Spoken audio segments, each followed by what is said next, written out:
Assalamualaikum warahmatullahi wabarakatuh. Apa kabar guru-guru se-Indonesia?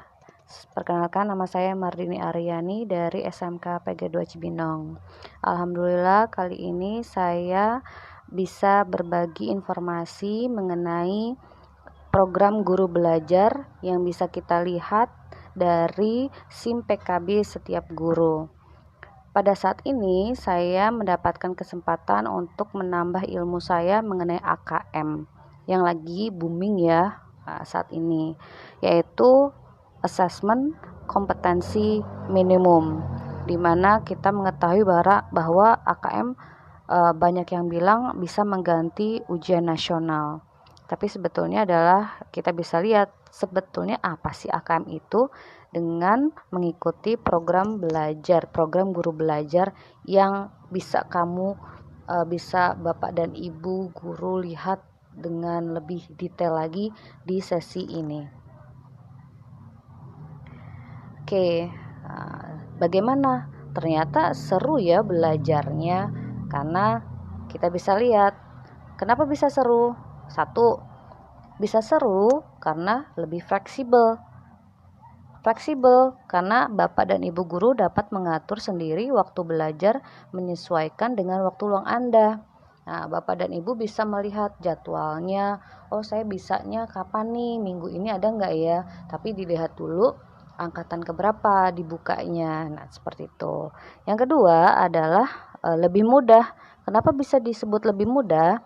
Bapak dan Ibu lebih mudah mempelajari konten topik pembelajarannya yang telah dirancang sedemikian rupa menjadi unit belajar yang lebih kecil. Jadi Bapak dan Ibu bisa mempelajarinya sedikit demi sedikit, sehingga insya Allah bisa lebih paham dan mengerti apa yang dimaksud dengan materi AN atau Asesmen Nasional yang diperkecil lagi dengan namanya AKM. Yang ketiga yaitu bisa lebih kolaboratif. Maksudnya gimana lebih kolaboratif?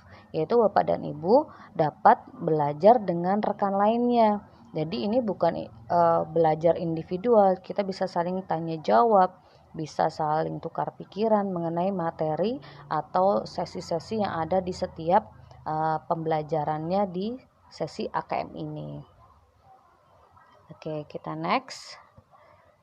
Tahapan program guru belajar untuk sesi ini yang bisa saya simpulkan bahwa ternyata ada dua tahap 1 dan tahap 2, di mana setiap tahapnya ada. Tahap 1 itu ini dia, 1 ada orientasi.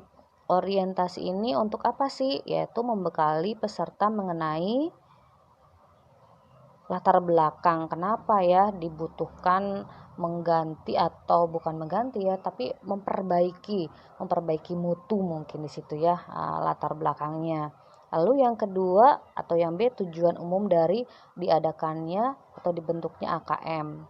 Jadi peserta bisa mengetahui tentang kebijakan-kebijakan apa sehingga munculnya AKM tersebut.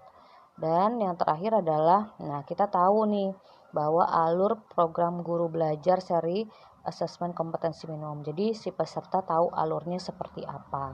Nah, seperti yang tadi saya bagikan atau share kepada Bapak dan Ibu guru, teman-teman guru se-Indonesia. Dan tahap 1 itu ada 2 bagian sebetulnya. Yang tadi kan ada yang namanya orientasi. Setelah orientasi diberikan pandangan-pandangan umum, maka ada tahap yang namanya BIMTEK. Nah, BIMTEK itu peserta akan mengikuti ada yang A, pembelajaran mengenai konsep asesmen nasional. Konsepnya apa? Di sana lebih detail lagi diberitahukan.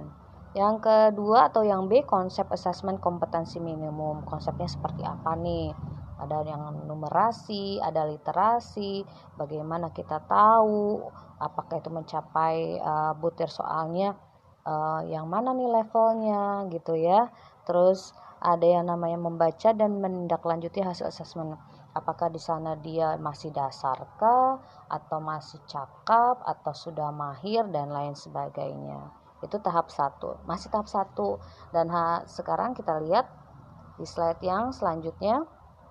Ternyata tahap kedua yang saya lakukan ini adalah pengimbasan.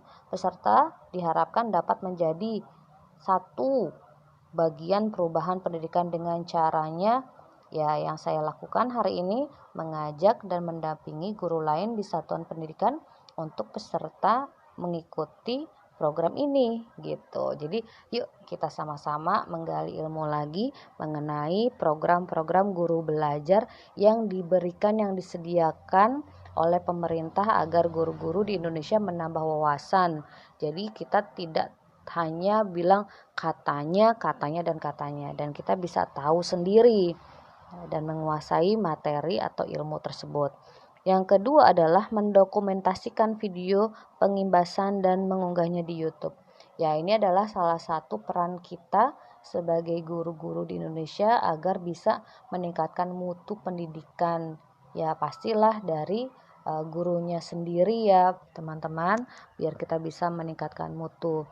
Dan di situ juga kita bisa belajar bagaimana ya membuat butir-butir soal yang biasanya kita buat kayaknya gampang nih ya, ternyata setelah kita teliti, telaah lagi, maka kita butuh wawasan yang luas untuk menciptakan, mengkreasikan sebuah pertanyaan-pertanyaan sehingga anak bisa bernalar dan menjadi mahir ketika membaca soal-soal, dan bukan hanya mengaplikasikan sebuah kontennya saja, tapi harus bisa mencapai kompetensinya, dan itu bisa diaplikasikan di dunia kehidupan sehari-hari dia. Nah, teman-teman, mudah-mudahan share ilmu yang saya berikan ini bisa bermanfaat. Sebetulnya bukan ilmu ya, tapi informasi singkat mengenai hal-hal yang berkaitan tentang info-info yang ada di SIM PKB kita. Dan Bapak Ibu silahkan buka SIM PKB-nya masing-masing. Di sana begitu banyak wacana-wacana, terus ada informasi-informasi yang bisa kita ikuti. Judulnya pun menarik ya, silakan Ibu Bapak guru bisa melihatnya sendiri. Oke. Nah, apa yang didapatkan peserta program guru belajar, yaitu satu, pengalaman belajar yang seru, pengalaman belajar bersama guru, kepala sekolah dan sebagainya, dan pemahaman. Serta satu lagi nih yang pasti kita inginkan adalah kita bisa mendapatkan sertifikat BIMTEK-nya selama 32 jam pelajaran dan piagam penghargaan apabila Bapak dan Ibu sudah membuat sebuah pengimbasan atau video pengimbasan seperti ini. Oke, terima kasih atas partisipasinya dan thank you for watching. Sekian dan terima kasih. Wassalamualaikum warahmatullahi wabarakatuh.